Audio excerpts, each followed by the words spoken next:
Om Swastiastu, selamat pagi Bu.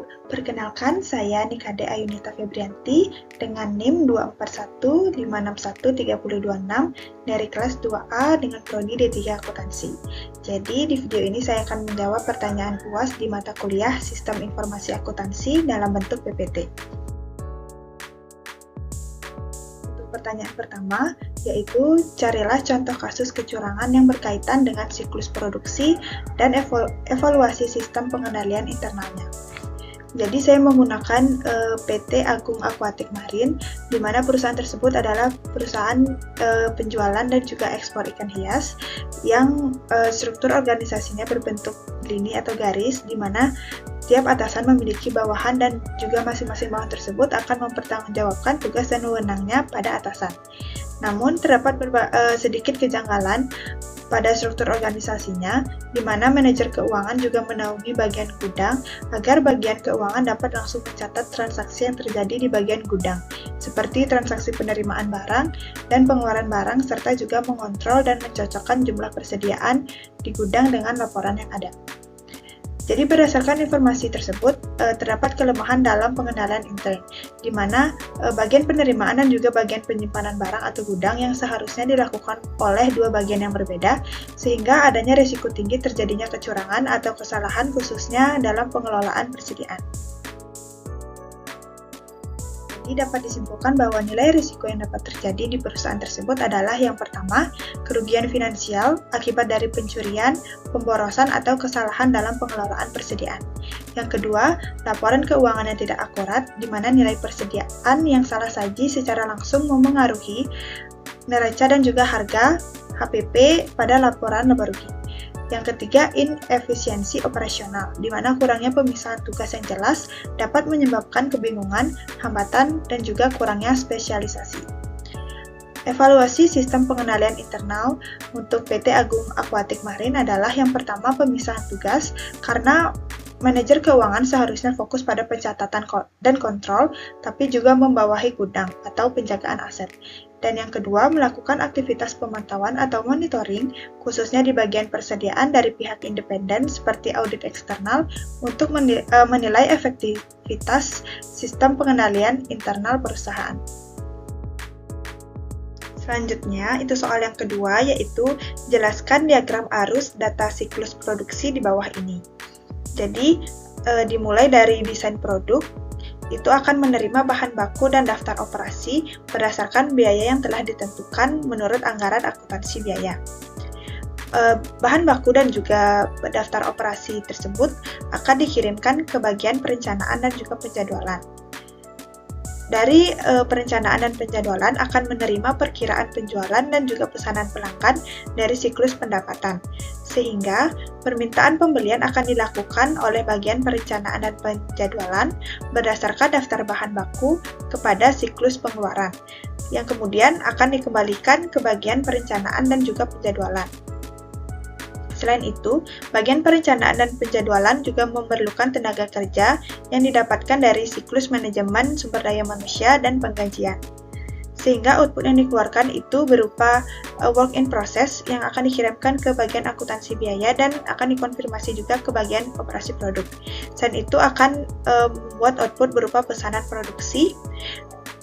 Di sini juga terdapat pesanan produksi, permintaan bahan baku, dan kartu pemindahan yang akan dikirimkan ke bagian operasi produk.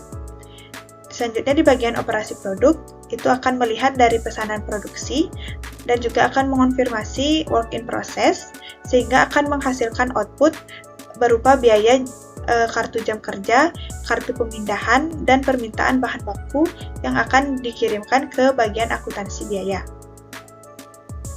Selain itu, biaya tenaga kerja dari siklus manajemen sumber daya manusia dan penggajian juga akan dikirimkan ke akuntansi biaya, sehingga barang jadi yang telah dibuat oleh operasi produk akan dikonfirmasi ke siklus pendapatan. Selain itu, akuntansi biaya juga harus mengonfirmasi barang jadi kepada bagian perencanaan dan juga penjadwalan. Sehingga output yang dikeluarkan dari bagian akuntansi biaya itu adalah laporan kepada manajemen dan juga harga pokok produksi yang akan dimasukkan ke dalam sistem buku besar dan juga pelaporan.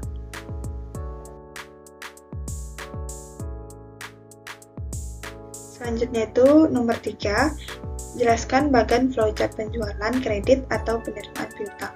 Jadi dimulai dari order penjualan, kita mulai di mana penjualan akan menerima orderan dan membuat surat order yang terdiri dari 4 rangkap. Rangkap pertama sampai ketiga akan dibawa ke bagian 2 yaitu bagian gudang, dan rangkap keempat akan dibawa ke bagian penagihan. Selanjutnya di bagian gudang akan menerima 3 rangkap SOP yang digunakan untuk menyiapkan barang, di mana SOP 1 yang akan dibawa ke bagian 3 yaitu pengiriman, SOP 2 akan dibawa ke bagian 4 yaitu penagihan, dan yang terakhir SOP 3 akan disimpan berdasarkan nomor. Selanjutnya bagian 3 yaitu pengiriman akan menerima SOP 1 yang digunakan untuk mengirim barang ke lokasi pelanggan, beserta dengan SOP-nya akan dibawa ke bagian 5 yang di halaman berbeda.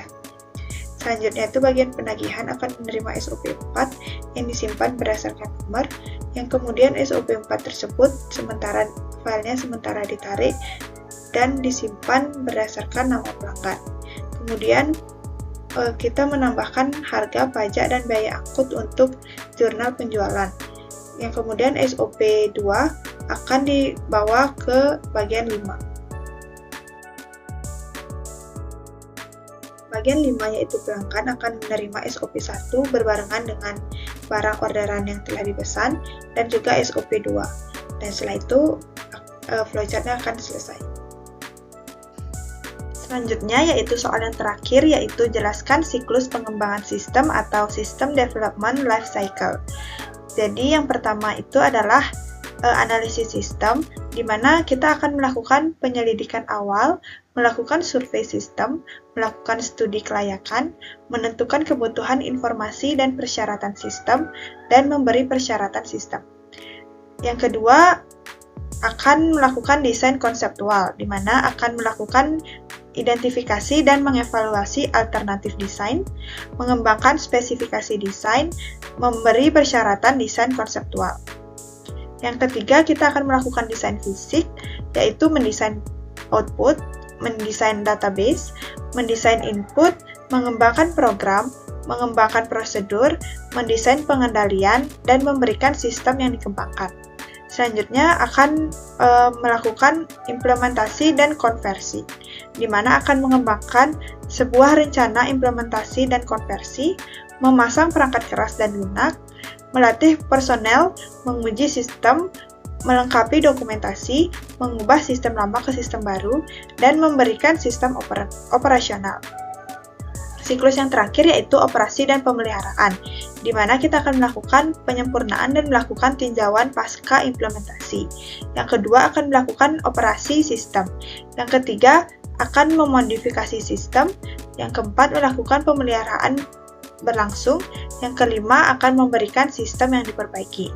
Sehingga titik-titik analisis dan keputusan kelayakan yang dapat dilakukan yang pertama berdasarkan kelayakan ekonomi, kelayakan teknis, kelayakan hukum, kelayakan penjadwalan, dan juga kelayakan operasional. Baik, sekian jawaban UAS mata kuliah Sistem Informasi Akuntansi dari saya. Saya mohon maaf jika ada salah kata atau kalimat. Saya ucapkan terima kasih. Om Santi Santi Santi Om.